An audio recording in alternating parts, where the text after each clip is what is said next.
this is heavy. It's all literally and figuratively quite a heavy thing to carry, but it's absolutely shared. Coming up, it's another historic win for actress Lily Gladstone. We share her impactful speech from this year's SAG Awards. Plus, catch our one-on-one conversation with the Indigenous actress about how education has shaped her career. And in our IndigiPolitics segment, we learn about what's at stake for abortion access this presidential election. That's next on the ICT Newscast. This program is made possible by the Corporation for Public Broadcasting, a private corporation funded by the American people. Support for the ICT Newscast with Aaliyah Chavez comes from the Arizona PBS studios in Phoenix at the Walter Cronkite School of Journalism and Mass Communications at Arizona State University.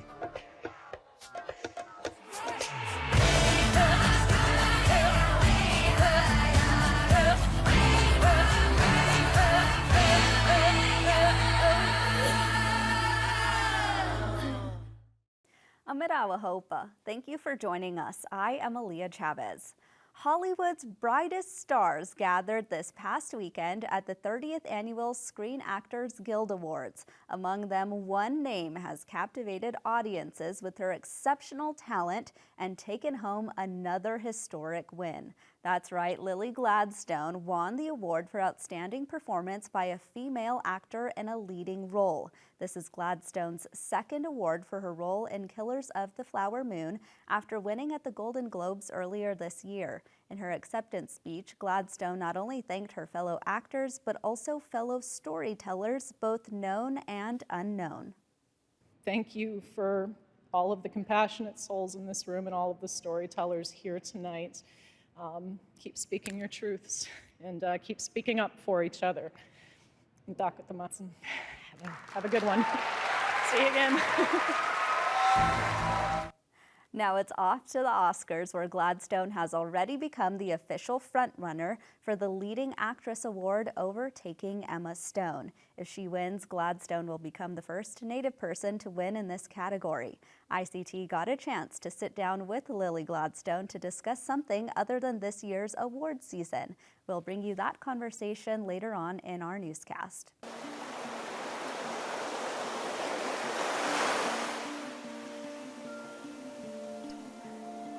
We are all children born of water. It is where all life begins. Water embraces and protects us. We revere it in our homes. We need to live close to water. It nourishes and cleanses us. All living things know this. Sometimes water is gentle and floats in the air. Sometimes water is harsh and powerful. Sometimes it catches the sun's rays. Water changes with the seasons, alive and always moving, even when no one is looking. Water is patient. Water endures. Water brings clarity. Water purifies our thoughts. Water brings us together. Water is holy. Water helps us heal. Water is medicine.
On this week's IndigiPolitics, we learn about President Joe Biden's evolving stance on access to abortion care, as well as former President Donald Trump championing how his administration overturned Roe v. Wade.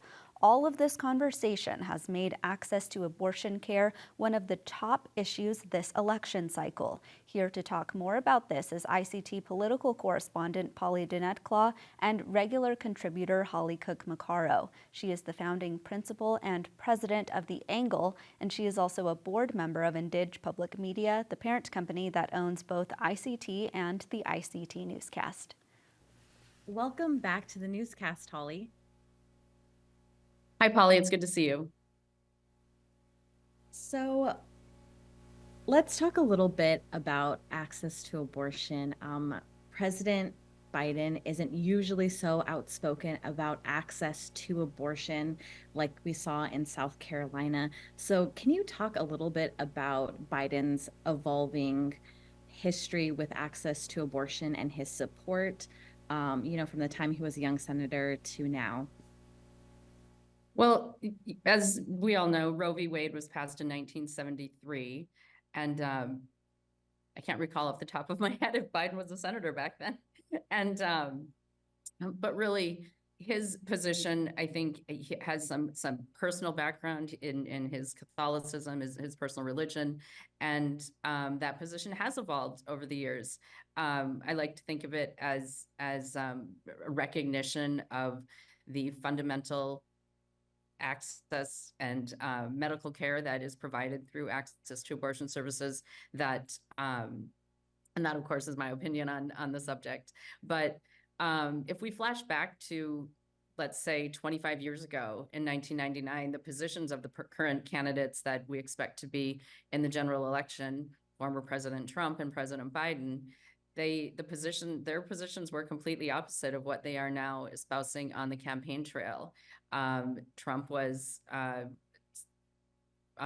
quoted as saying that he was pro-choice, and looking to his New York roots there. And Biden, while being supportive of Roe v. Wade, he had long supported the Hyde Amendment, which is a legislative policy rider that is passed annually as an attachment to the Labor, Health and Human, we call it the Labor H bill, but it's the Labor, Health and Human Services bill that funds the Labor Department and the Health and Human Services Department. And that bill limits federal funds from being spent on abortion services and really impacts Medicaid and some other programs as well. And can you tell us a little bit more about how the Hyde Amendment, it does impact especially Indigenous women who are trying to access abortion care through Indian Health Service, and especially when it comes to the 3 exceptions, oftentimes that's not taken into consideration at IHS facilities. So could you talk a little bit about that connection?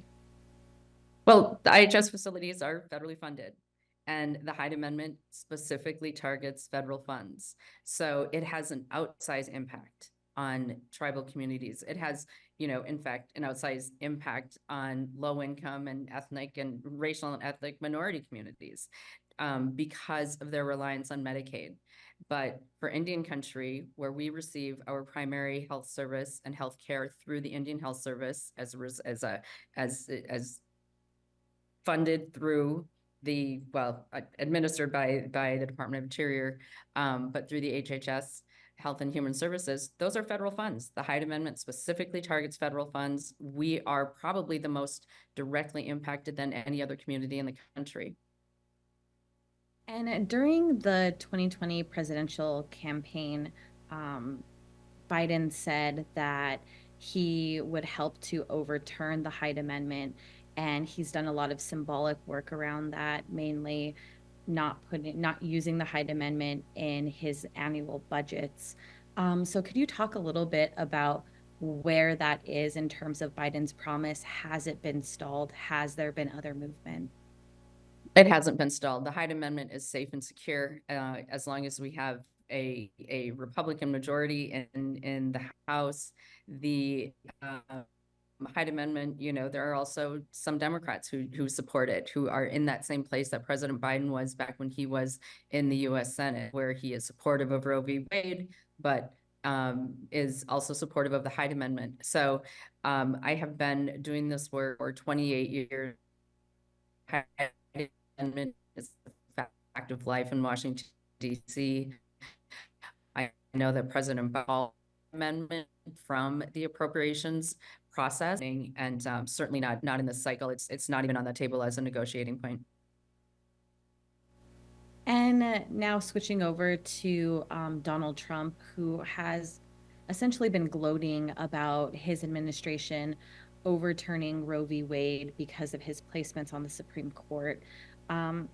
So could you talk a little bit about how this could impact his campaign later on when we move to the general election? As we saw in 2022, a lot of Republican candidates sort of shied away from talking about access to abortion, and we're not seeing that with Donald Trump. No, and it's very interesting, I think, how we're going to see that play out. I think there were some surprises, both for happy surprises for Democrats and real surprises in terms of losses at the ballot box for Republicans in some of the special elections that we saw, in some of the statewide referendums like Kansas that we saw, kind of a more conservative state there, that where those votes were very much in favor of access to reproductive services. And so it really is going to be interesting to see if the Trump campaign evolves at all. I like that word, as they move through. We've got, a Supreme Court that is comprised of 1/3 of Trump appointees. And so his claiming of his championing and being responsible for the overturning of Roe v. Wade, that's not off base, that he, I think, put all of them in with an eye towards his commitment to the voters and his base, that he would do everything he could to overturn Roe v. Wade. That is what happened under his administration and through the leadership and the votes of those he put on the Supreme Court. It will be very interesting to see in these battleground states that, and I think even down to congressional races, on some of these where it's going to be single-digit races, I think several of these might turn on the abortion issue. Well, that's all the time that we have. Holly, thank you again so much for being on the newscast. Yes, thank you, Polly. It's good to see you. Lily Gladstone's mother is an educator, and that, the actor says, had a major impact on her career. Gladstone visited with ICT's Renata Birkenbuhl about how education and teaching has guided her as a performer. I'm from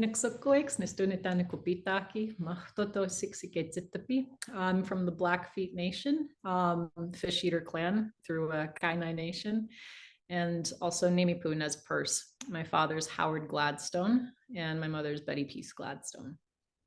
My mom and I have always had this dialogue about how when I was in school and learning about different performance theories and getting really excited about things on my own, she would talk about that's a lot of what it felt like for her to be a teacher.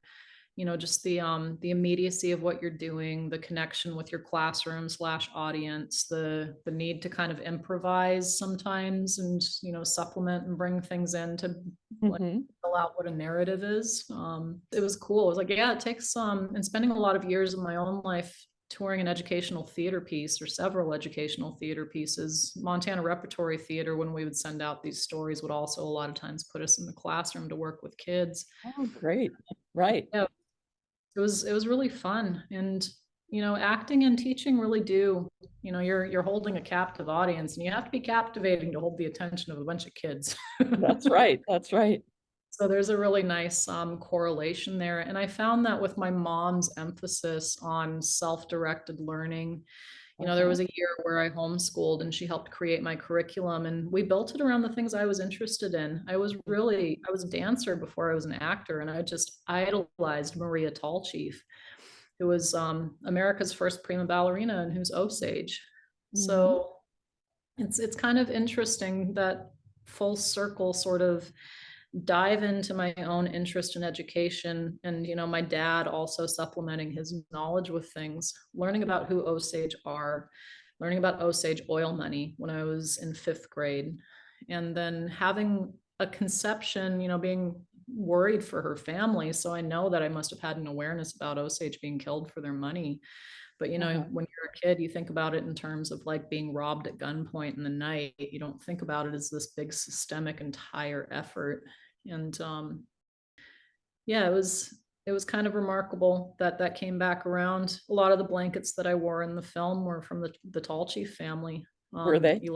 Yeah, Eliza Tall Chief, I think, was Maria's great aunt, if not mother or grandmother. That's wonderful. Yeah, that's whose blankets I was wearing. Wonderful.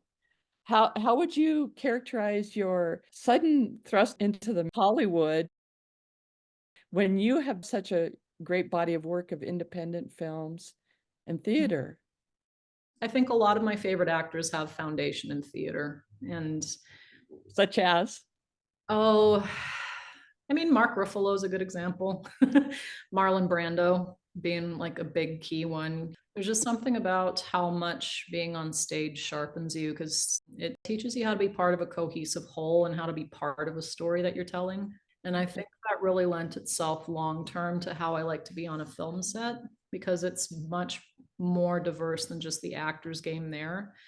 Kind of tying it to education, I've always seen that when you have a curriculum around anything built in the kind of model of creating a film together or creating a play together, there's a job for everybody. There's some kind of tangible, actionable thing that you can set forward on a project. You can be creative. It fits whatever your multiple intelligence might be.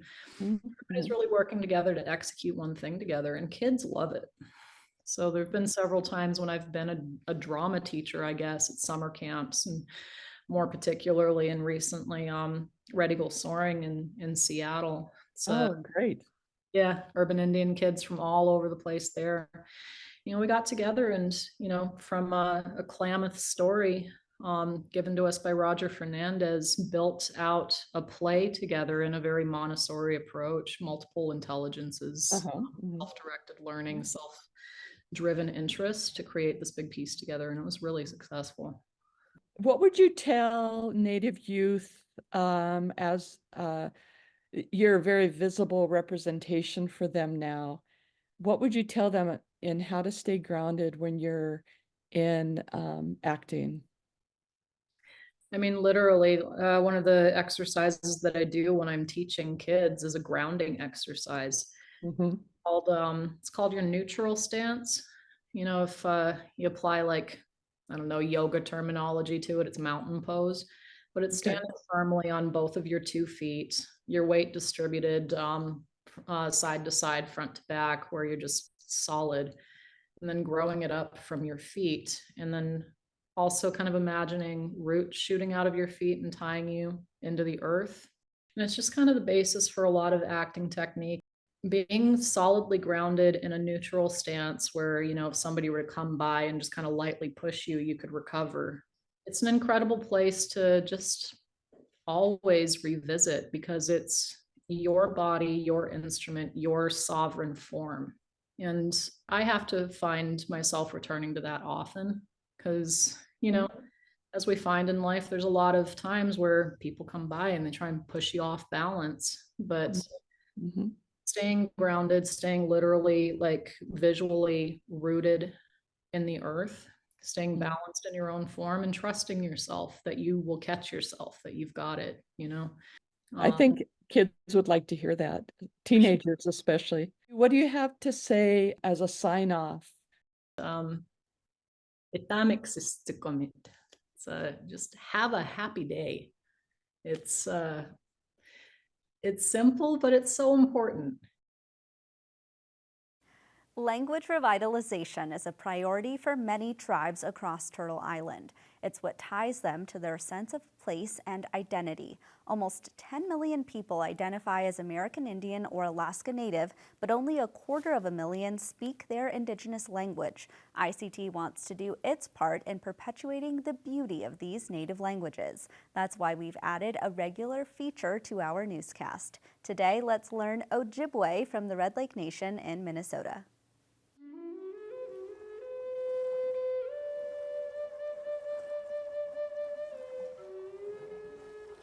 Giminogijigad Bijinago. It was a good day yesterday. Giminogijigad Bijinago. The word gi is used when we're talking about past tense.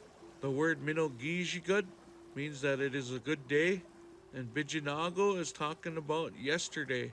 And when we put all three of them together, we have Giminogijigad Bijinago. It was a good day yesterday.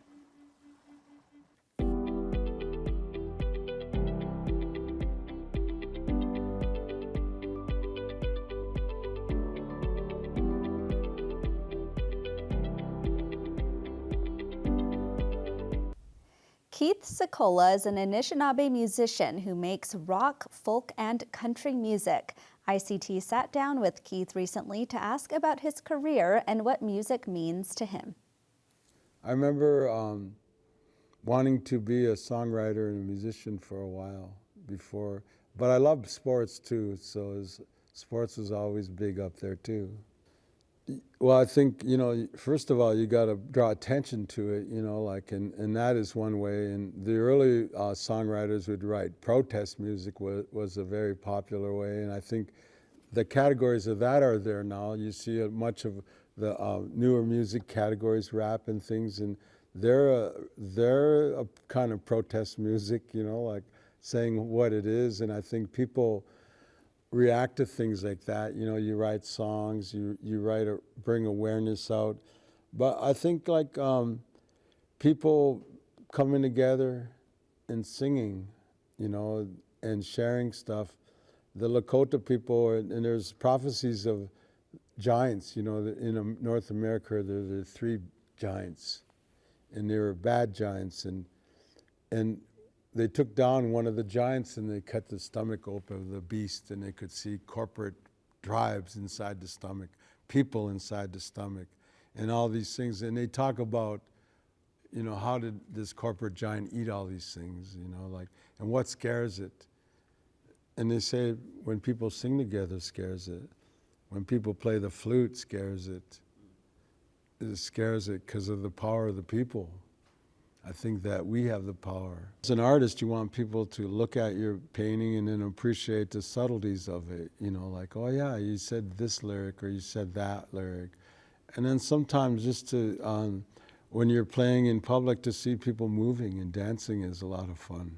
One of the bigger lyrics is like that. I got a sticker, says Indian power. I stuck it on my bumper. That's what holds my car together. A sticker saying Indian power holding a car together, that shouldn't run.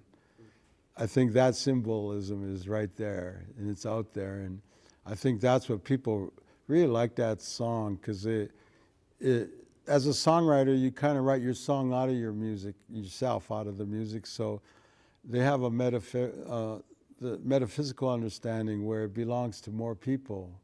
I seen an email today saying, somebody says, your song Indian Cars reminds me of my dad's car. And that's the beauty of it. You write that metaphysical understanding where everybody can draw meaning to it, and not just one person or something. And so to me, it's about the richness of being poor, the ironic economic situations that many people, Native people, are in. Your car is not up to date, but we have to drive it, But I think we've also changed the scenario of it too. Now, instead of driving beat up cars and picking up our infants and our children, we're being more conscious of having good tires and good cars, transporting our children in good mobiles and things like that. But I've seen that change in 50 years. So I think one of the best things that somebody told me one time, I was going to a powwow. I was probably in my early 20s, and I'd carry my guitar everywhere I go. And an elder seen me listening to the drums a lot. And I would sing on the drums too, powwow drums and that. And he told me, he said, yeah, you play your guitar, hey? And I said, yeah. And he goes, well, treat your guitar like a drum. It took me a while to think about what he said to me, and the way the natives treat drums, they put tobacco out, they pray to them before they pray, they'll have a feast for a drum. They'll wrap it in a blanket or separate and maybe come and sing on it. And so like to me, like I call the guitar the little brother of the drum. The guitar is the little brother, so it can shine lights in dark places and go places where maybe a drum can't go or isn't able to go at the time. Valentine's Day is 2 days away. Do you have any songs that I do have a walking country song without you. I might join the Foreign Legion just to prove that my love for you is strong. Girl, won't you stay a little longer? Won't you dare say so long, girl, or do. Would you be my Valentine? You know that I'd be yours if only you'd be mine. Would you be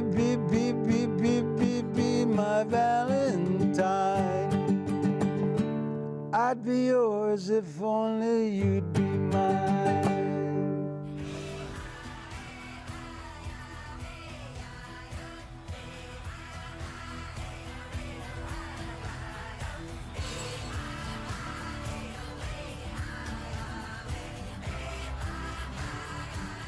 This program is made possible by the Corporation for Public Broadcasting, a private corporation funded by the American people.